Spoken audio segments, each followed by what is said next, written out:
It's been 7 years since President Obama signed the Affordable Care Act.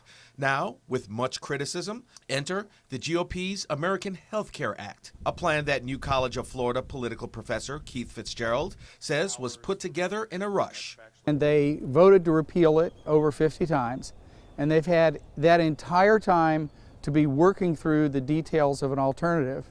But when they came in here with majorities in both houses and the presidency, they essentially started from scratch. The Republican health care plan would kill some of the current law, including tax penalties for people who don't buy insurance and Medicaid expansion.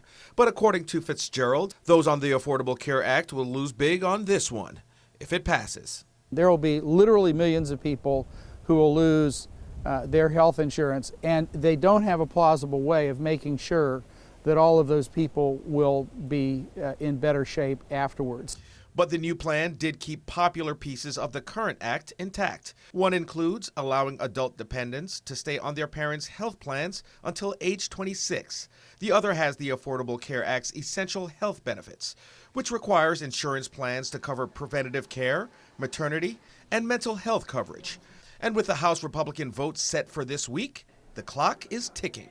It's enormously complex, and so I would look at this as an opening bid, not as a final product. Congressman Vern Buchanan admits there's more that needs to be done. Just recently, he held a town hall meeting right here at the Van Wezel to address some of those concerns. We're in the very early stages of the legislative process. Next week, the crowd clearly upset about the process that may affect millions, but Buchanan stressing he's making sure Florida is treated fairly when it comes to this plan. The biggest thing was health care, and I was trying to explain to them that we're in a, out of 9 innings in a ball, baseball, we're in the 3rd inning. I am pushing for anybody 50 to 65 to make sure they get the same consideration or close to the same consideration as the ACA or Obamacare. But according to Trump's new plan, premiums could be raised for older people. The bill allows insurers to charge more as people age and become more susceptible to health problems.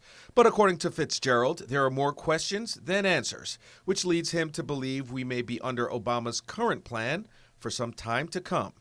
I think that there is a decent chance that this is not going to pass because they don't have a winning coalition yet. So we may not even get to the end zone this year.